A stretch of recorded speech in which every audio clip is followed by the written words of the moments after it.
Well, it looks like the Ducks and the Penguins played a game of sorts last night. Was it even really a game, Hunter? I would say it was a game for at least part of the first period before the Penguins absolutely obliterated them for the next, 40, 50 minutes. I mean, this was a 6-1 game with about 6 minutes left in the third period. People freaked out about 2 goals given up, but that's garbage time. So, I would say it was not a game, especially when you're out shooting another team 24-6 in the first period. You think? It was not a game. It was a bloodbath. And Hunter and I are here to talk about it on this edition of Locked On Ducks, Locked On Pens crossover. You're Locked On Ducks, your daily podcast on the Anaheim Ducks, part of the Locked On Podcast Network, your team every day.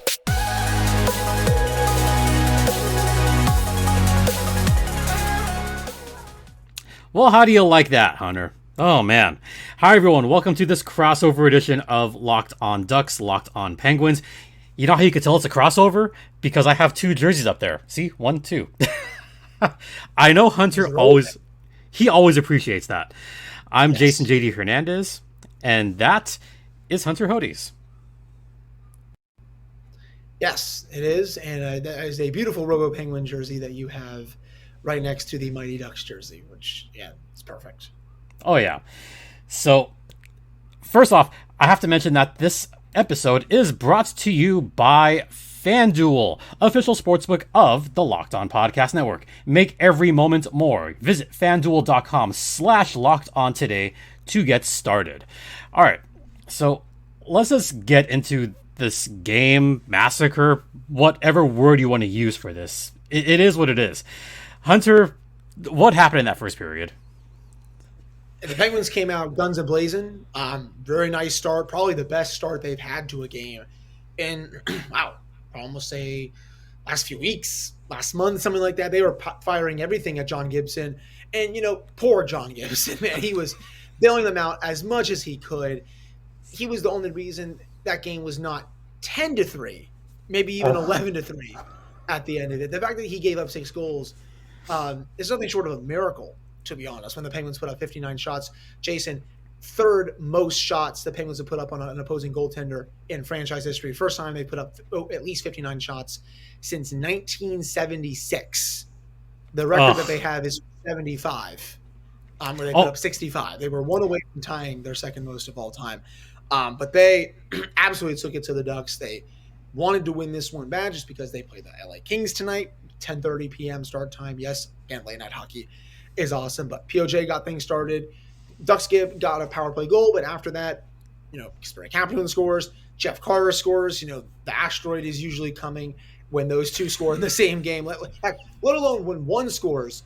When both of them score, I think it's the end of all times here on Earth. But after that, the Ducks, I will say, the Ducks had a couple good shifts in the second period.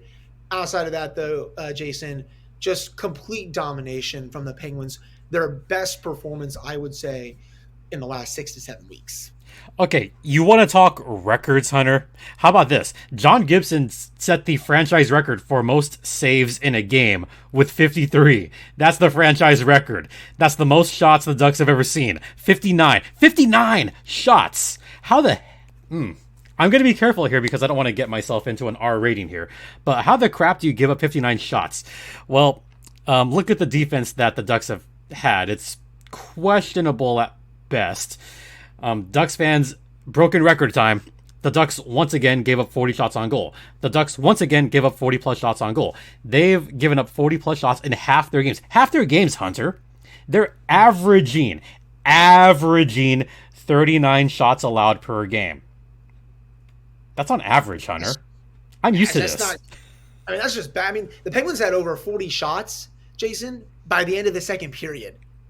I'm serious. I think it was about 40 to 42 at the end of the second, and they still put up 17 more in the third period because they didn't let up. And a lot of times the Penguins, they'll go in like these phases, Yep. Sorry, I have the number here. It was 40. Oh God, I need a lozenge. 43-18 was the shots close. On goal. I was close. Ugh, that's disgusting. they have some of these phases, the Penguins, where they'll play good for 20 minutes and then they'll ease up. And they'll play good again for 10 minutes and then they'll ease up. Not in this game. The Ducks had a little bit of life early on the second period where they pushed back. But even when this game was over in the third period, 4-1, 5-1, 6-1, Penguins kept coming. Yeah, the Ducks got a couple garbage time goals. Okay, whatever.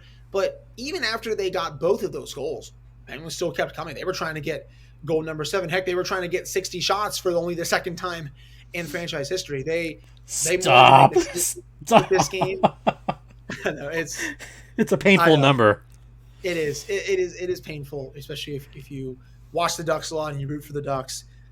I do think they want to make a statement in this game. I'm not trying to go so far because, again, they beat the Ducks. This is what you should be doing to a bottom feeder. You should not be having to tie the game against the Ducks like they did 2 weeks ago with less than 20 seconds left and then getting lucky when Trevor Zegras did not pass on a breakaway in overtime. So, they needed to win this one. I said coming into it, 4 out of 6 points on this trip before going to the island next Friday would be good enough.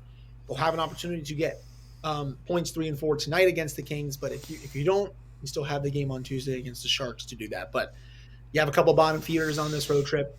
They accomplished the first one here by beating the Ducks and getting 2 crucial points. Thanks for that reminder, Hunter. Thanks for reminding me how that game ended.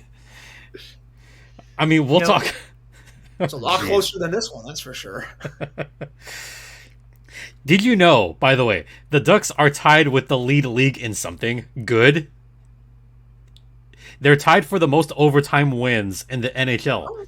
10 with Carolina. So the Ducks have 7 regulation wins in 50 games. Yes. Don't know how that's possible, but that's bad.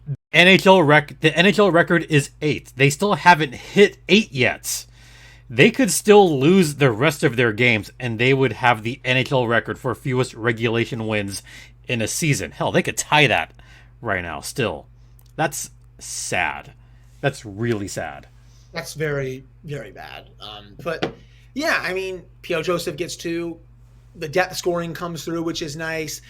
For once, the top 6 didn't have to carry them to a win, but they still got a goal from Gensel. I'm going to quote you right now. Jeff Carter scored for the first time since Nam.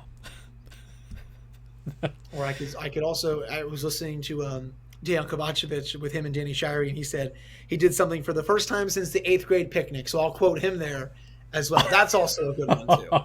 So you want to say 8th grade picnic? You want to say Nam? First time since since whatever.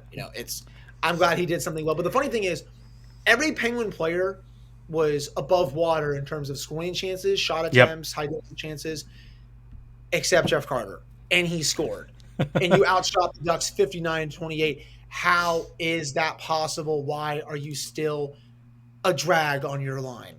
It needs to be fixed. But he still scored, so I'm not going to go at him too much. He looked good because of the Ducks' lack of defense. That's really why. And he also torches the Ducks every time they play. Yeah, I know that.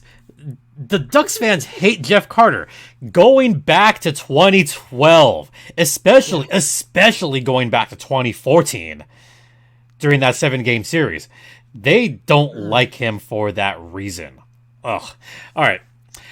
Hey, Hunter, we have to head to the first intermission, but we have a bit more to talk about. I have my little list right here because I'm Post-it note guy. We're going to talk a slight bit of Zegras, and I'm also going to talk a little bit about why the Ducks are that much worse without their all-star. And I guess we'll talk trade stuff later, right? Because 'tis the season to be trading. Fa la la la la la la la la. Anyway. We'll get to that on the other side. But first, we're really excited. Well, Hunter and I are really excited about our new sports betting partner for Locked On because they're the #1 sportsbook in America. That is FanDuel. And if you're new to FanDuel, that's even better. Why is that? Because they have so many great features that make betting on sports fun and easy. Download FanDuel right now on your mobile device so you can bet on Super Bowl 57 with a no-sweat first bet between the Chiefs and the Eagles. See, that was for you, buddy. So between the Chiefs and the Eagles, you'll get up to $3,000 back in bonus bets if your first bet doesn't win. So you could bet on anything on that game, including the anthem and also the coin toss. Who bets on the coin toss, Hunter? Come on.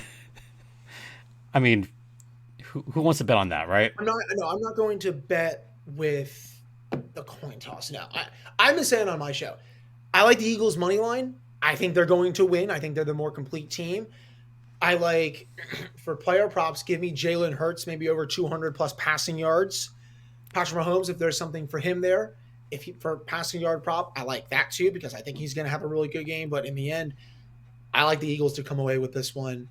And hopefully, for my advice, you're able to win some money. Oh, yeah. Who doesn't love winning money, right? So, join FanDuel today at FanDuel.com/LockedOn to claim your no-sweat first bet on Super Bowl 57. That's FanDuel.com/LockedOn. Make every moment more with FanDuel, the official sportsbook partner of the NFL. And please, gamble responsibly. And by gambling responsibly, don't bet on the Ducks. Don't do it. You know what, Hunter? I'm going to make a sad joke, like a self-joke here. Would it be funny if there was a line up on FanDuel for every game? Will the Ducks give up 40-plus shots in this game? Yes or no? Biggest free money you've probably ever gotten in your life. It's a 50-50. It's like literally half the games this season they've given up 40-plus. Oh, that would be a funny money line. I was waiting because the Ducks scored, I think they scored 6 total goals against the Penguins from those 2 games, none of which were scored by Frank Petrano, who I kept saying, easy, anytime goal scorer, go on to FanDuel, make a prop bet. Nope, he decided to go against me, so I probably cost maybe a few people some money on that because he always scores against the Penguins, except when he's with the Ducks, apparently. Ah, thanks, Hunter. Thanks for that. All right, so we kind of have to talk about this because everyone's talking about this for whatever reason. I don't know why. Trevor Zegras, I'll get your first thought on that. What was your whole takeaway on what Trevor Zegras may have done? It was weird. It looked like it was offside play. It looked like he tried to fire the puck down in frustration, and I think he whiffed on it from what I saw. He did. He whiffed on it. And Sid saw it, and just because he's an old man, a.k.a. boomer now, 35 years old, he just goes over there, gives him a nice little bump saying, like, dude, really? Don't be such a punk, you dumb 21-year-old or whatever he's probably thinking in his head. And it just, led to a couple of teammates, going after Sid, and then Zegras started barking at him, and then Sid barked at him back. He's probably just saying, like, hey, stop being a dumb young kid, whatever. It's weird because Sid doesn't, he doesn't usually do that stuff now. Right. He's 35. I was gonna say that, like, this is not like Sid all that much. No, he doesn't get frustrated like that on the ice anymore. I mean, like, when he was Sid the kid, he would do some stuff on the ice that it's obviously people don't like him because of that. But the guy's in his mid-30s now. Not much usually phases him, but when he did see that, something just ticked him off. I was trying to see. I don't think he spoke to the media after the game. I think he was out of the locker room pretty quick from what I saw. Yeah, he was. So I was trying to see if he said anything about it. Did not. Maybe he'll get asked about it tonight after the Kings game. We'll see. It could be old news by then. But he just probably didn't like that Zegras attempted it, and then so he probably just went over to tell the young kid, like, hey, stop being stupid. The shove was maybe something he probably shouldn't have done, but at the end of the day, no harm, no foul, and I think everyone will just forget about it in like 5 more minutes, I would say. Oh, yeah. I think the reason people are talking about it is because it's Trevor Zegras, because of all the other stuff that he's done earlier this season when he talked about Troy Stetcher's non-wife, I guess, because they're not actually married, or maybe they are, we don't know. But, Zegras, some people said he crossed the line because he don't talk about family. Look, we've been around hockey for a while. I don't know if you've ever played beer league hockey before or like pickup hockey. I've heard that chirp before. People chirp about each other's girlfriends and wives almost all the time. I've been down like on the PA level for years. I've heard worse. I've heard much worse. So while all the Coyotes fans are still saying like, no, he said something about his dad. No, it was confirmed. It wasn't his dad. It was, who Troy Stetcher's with. Yeah. Yeah. Still maybe a bit too. Does Trevor Zegras need to calm down maybe a little bit right now? Probably. I mean, maybe. I feel bad that he's such a great young talent, and he spent the first couple of years just doing so much losing. So maybe that's getting to him a little bit. I think yes. he's probably just really frustrated with how these last couple seasons has gone. I don't think it's at the level that was at for Jack Eichel in Buffalo when he requested out because he was done. He hadn't been in the playoffs in about 10 years, but I think it's at the point where he's just like, okay, I'm tired of doing this on a nightly basis at this point. I'm just frustrated. That's a good point. I mean, any player would be pissed off if they start losing over and over and over and over again, especially in the fashion that the Ducks have, especially given the trajectory that Trevor Zegras had his rookie season when he got benched multiple times, when he got sent down to San Diego his rookie season, and he never really had a chance at a full rookie season last year because, again, beginning of last year, Zegras was still getting benched, even then. So, yeah, Zegras probably should calm down. He has to be careful with what he does, what he says, who he does it against. But at the same time, I could understand to your point because it's been miserable in Ducksland. There's not been a whole lot of winning. Except for the first half of last season, that's been it. Yeah. I mean, and again, like this just goes back to, I saw a tweet from Adam Gretz last night. He does stuff for Pittsburgh and a couple other things. And, he even said, if I can just find this tweet. Yeah, I'll let you find that. No, I mean, I have it right here for you. It's just, and he even said, the thing about them being bad is that, do the Ducks front office, do they see them being this freaking bad this year? Because I don't think a team that goes out and signs Frank Vetrano, Ryan Strome, John Klingberg, 2 deals, 2 of them are 4 to 5 year terms, 5 year terms, excuse me. One's a 5, one's a 3. Oh yeah, apologies on that. So 3 to 5 years for 2 of them. One of the other one's a prove it deal. I don't think a front office of a team goes out and makes those moves and is like, oh yeah, we're gonna tank this year. We're gonna be really bad. So I think they're probably feeling like total crap right now, to be honest. It's just, and I was asking Annie about this on my show on Friday. It's just, what really has gone wrong to make them this bad this year? Yeah, and there's a lot of things that have gone wrong. Yeah. And I watched a part of that. I know Dallas Eakins was mentioned. Yep. And, Annie and I do both agree on that one thing. Because I think her and I have had a back and forth about Dallas Eakins over the past 4 years now.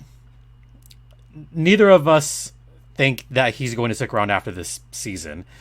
I'm still surprised that he got that 1-year extension after last season. Dallas Eakins is a big part of what's been wrong with the Ducks for the past 4 years.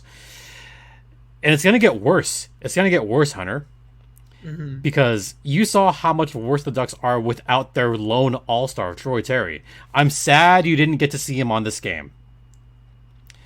Because you've seen how good Troy Terry can be, and the fact that he's week to week, it's going to be worse. So much worse.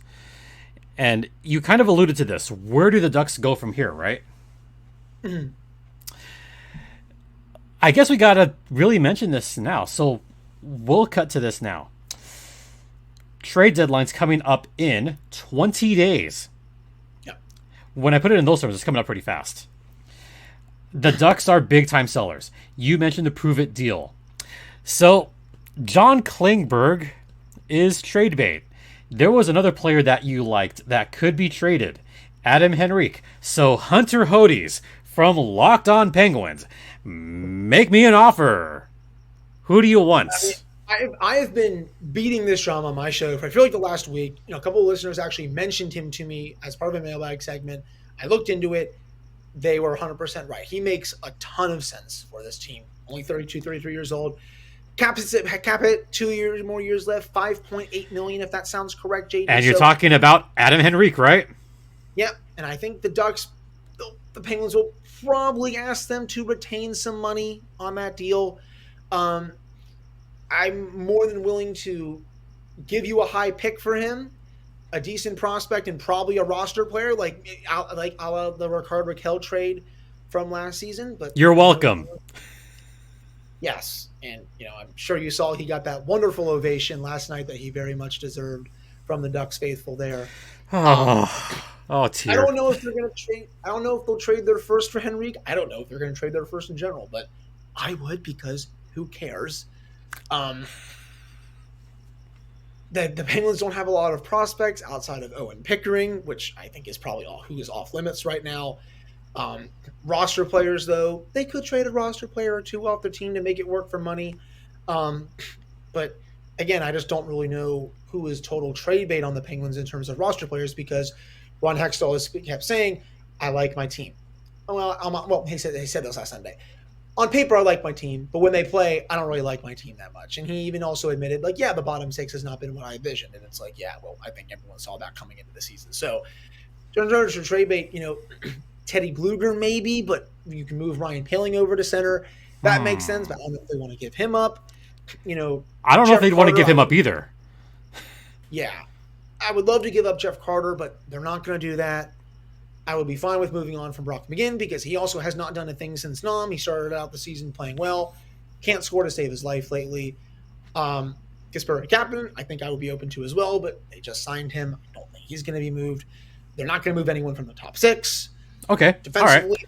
So they like the six that they have. So it's slim pickings here, Jason, is what I am saying. I don't know who they would like to trade off this roster. Okay, so I will just say this. First, I think the Ducks will be more than willing to take on half of Henrique's contract, because the Ducks still need to be above the cap floor. Remember that? Remember the cap floor?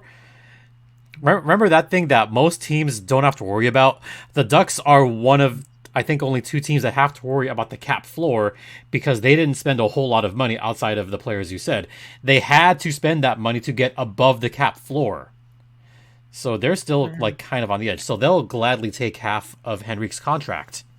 That's not a big worry this year or next year.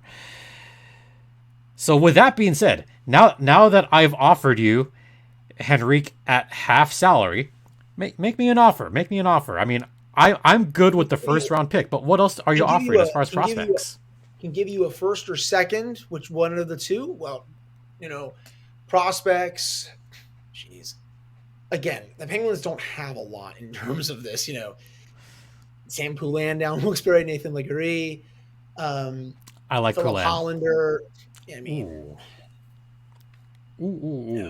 Tristan Bras, but I don't know if they'll move. They probably could. They won't. A deal. I don't know. They could. It's just, again, it's slim pickings. That's what it is here. It would be kind of similar to the deal you saw. Like the Rangers, for example, they got Vladimir Tarasenko for kind of peanuts. They gave up a first and basically nothing else worth of value. Yeah. If you're looking at it like that, maybe the Penguins give up a first for him, plus a Met prospect in the ECHL from someone from Wheeling or another player from Wilkes-Barre. And look what Tarasenko did his first game with New York. Look at that. And then someone equivalent to Sammy Blais in their bottom six. But also, I don't really know if the Penguins, their bottom six is bad, but I don't think they have anyone as bad as Sammy Blais. That's saying something. That is. And I think the good thing, I will say the good thing about putting Henrique on the Penguins, Henrique doesn't have to be one of the guys. Henrique, I think at this point in his career, could do very well on the second or third line. He could be an extremely good middle six, and that'll give the Pens so much more depth to put them in line for at least some kind of possible run. Maybe. Yeah, they have to fix their third line. It's easily the biggest weakness on the roster. The 3 Stanley Cups they've won in this era, they've all had great third lines. I don't have to remind you about HBK and then the Cook-Stahl-Kennedy line from 2009. They have to get a new third line center. Jeff Carter, with all due respect, cannot do it anymore. He has to shift to wing. You can get someone like Henrique there, put him at center. You can move Carter to wing. The vet line. Yeah, maybe put Kasperi Kapanen on your other wing, see how that goes. Maybe you want to move Jason Zucker down. I don't really know if they want to do that. They got to figure something else out for that line. You got to. I mean, I would replace at least 2/3 of it. They probably may only do 1/3 of it, but they got to bring someone else to that line because right now the fourth line is basically their third line with how it's playing and how it's producing. So that's easily the biggest thing. And they would, I think, use Henrique as their third line center. All right. So would you be willing to offer your first because of what you just said? Because everything else that the Pens are offering is basically peanuts. Yeah. I mean, I would because, again, you're more likely to get someone like a Sam Poulin in the first round, like a Kasperi Kapanen at that time of that pick because, it's just the odds are against you getting a franchise player with that pick. The franchise players, where are they at? Pretty high up, top 5, top 10. But once you get, below number 15, stuff like that, it's kind of a coin. It's probably less than a coin flip, to be honest. So I don't really care about that first round pick. The moves that you made this summer, that shows that you are all in. I don't care what you say. I don't care that the GM is going to sit here and say, well, I'm not going to attach the first rounder to shed salary. That's fine. I don't mind if you don't do that. But if you're not going to even include it to potentially make a trade when you said to the whole hockey world that you are all in, that's GM negligence, in my opinion. And the team just had a great game against the Ducks. They had a big comeback against the Avalanche. That was a big game. Yes. If they can start turning it around here these next few weeks, it would be hard. I think it would be hard for Hextall to say no to giving up a first, even though I know he doesn't want to because he's been really heavily scouting the NHL draft later this year. He's been watching a lot of prospects lately, it looks like. Yeah, but it would be prudent for Pittsburgh to possibly make some kind of run because, as I've said in the past, all you need is a chip in a chair to get in, and you never know what can happen. Because as of right now, Pittsburgh would be facing Carolina in the first round. It's probably funny enough you say that. Adam Gretz of Pro Hockey Talk and Pittsburgh, he actually did just do the math right now. And in terms of, the Penguins have 4 games in hand on the Islanders. They have 2 games in hand on the Capitals. They have games in hand on the Panthers.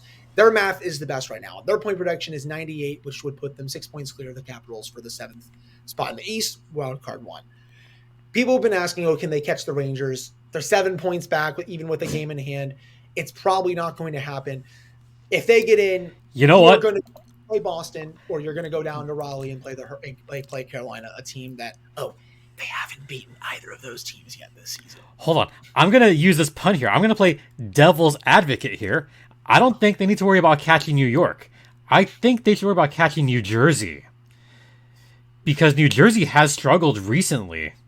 Yeah, I think New York can overtake the Devils for that 2 spot in the East. I really think that. It'll be interesting. It's just, the Devils are also, last I checked, and I'm pretty sure this is still true right now, they're 11 points clear of the Penguins, no games in hand. That's a tough ask with 31 But no Hughes. No Hughes. That's true. I'm just saying. They've also only gained 1 out of 4 points against the Devils in 2 games this year. You got to sweep those 2 head-to-head. At least you got to sweep the next head-to-head, and I think they have 1 more after that. I think they played 4 times. So you got to do that, and you got to pray that the Devils do falter a little bit. But right now, it's looking, if they get in, which I do think they will at the end of the day, you're going to go down to Raleigh, you're going to go up to Boston. I would think Raleigh at this point. Yeah, it would. They can clear the Capitals, and they have the games in hand on them. But again, you got to win those games in hand. If nothing else, that would be an entertaining as hell series. Pens games would be fun. We could have had it last year. Heck, I lived in Richmond this time last year. The Penguins were 1 game away from winning that series. I was more than prepared to go buy tickets to go down to Raleigh for a game. So now, of course, I live in Pittsburgh now. Be a little bit easier. It would have been a 2.5-hour drive, but it's still a series I've been wanting to see ever since the 2009 Eastern Conference Final. The games this year, people are going to say, well, they struggled. And they did. But I'll also say that they were all 1-goal games that could have went either way. A lot of them were coin flips. So, that goal goes out the window when the playoffs start. Just saying. So I'm going to write this down. Henrique, 50 retained, first round pick plus someone else. Yeah, prospect, roster player to even out the cap if they need to, something like that. Maybe if it's like 3 different assets. Yep. I don't think you want John Klingberg. No. At this point, even though Klingberg scored last night, I hate to say this, Ducks fans, Klingberg probably won't get a first at this rate. He probably won't. The Show Me deal has not worked out. Someone's going to get him for maybe a second, no, maybe? A second. I would say way more likely a second than a third at this point. Okay. All right. So the Ducks have a game during Super Bowl Sunday, by the way. I don't know who decided that. But the Ducks are playing Vegas. I expect pain. Except for the fact that Logan Thompson is now out for Vegas. So this could be a total crapshoot of a game between the Ducks and Vegas Golden Knights. But I still expect Vegas to get like 50 shots on them. That's a terrible prediction to make, but that's going to be pain for the Ducks. As far as you have a game tonight against the Los Angeles Kings of Los Angeles. Sorry, that was a jab at the Angels there. Yes, that was funny. Yeah, 10:30 p.m. start time. This one should be a lot of fun. I even said this on my Twitter last night, Jason. This should be a much tougher challenge. Kings have not played even over. I don't think they played at all this week. I think this was their bye week. They're well rested. Yeah, they're well rested. Dustin Brown's retirement ceremony is tonight. They're going to put his.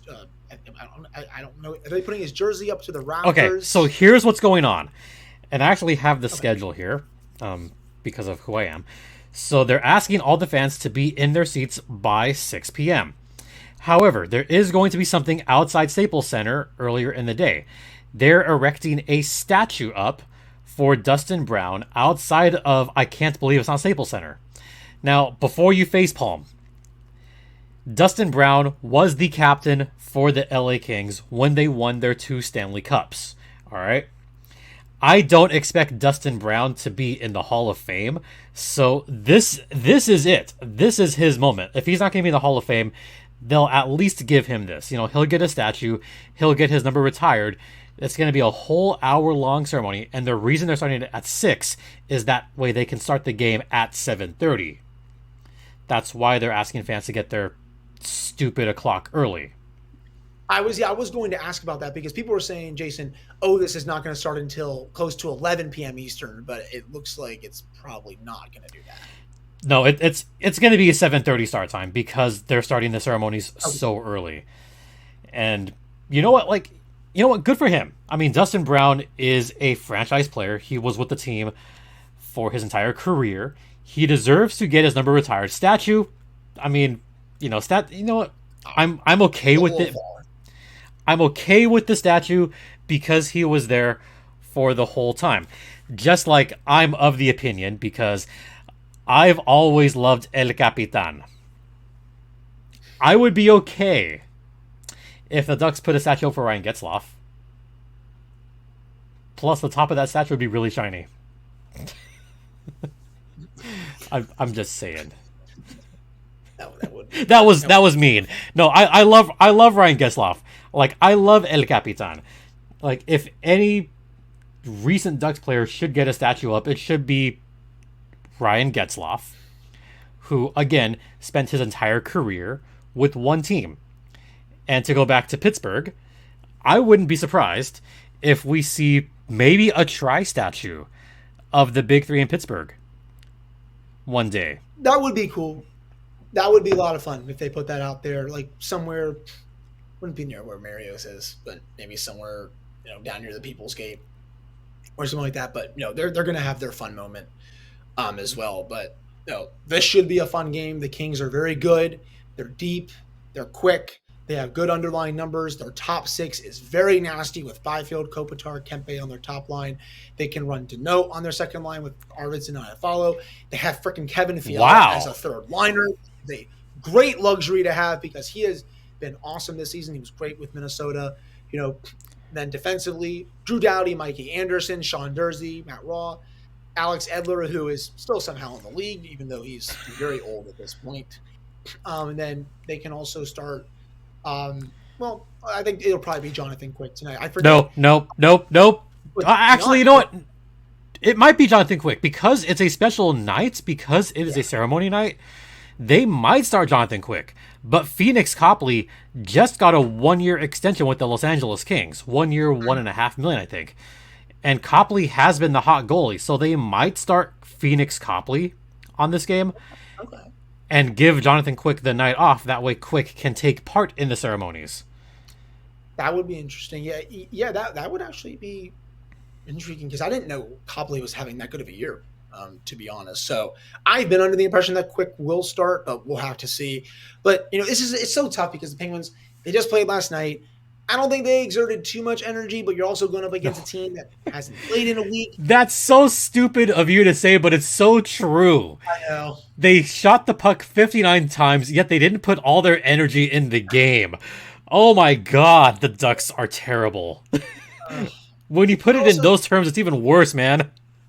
I know. It's so whack. But, the Penguins, they usually struggle a lot in the second half of back-to-backs. They have not been good in those games. I think they've only won 1 or 2 games on the second half of a back-to-back this season. I think the one win was against Chicago, who obviously is really bad.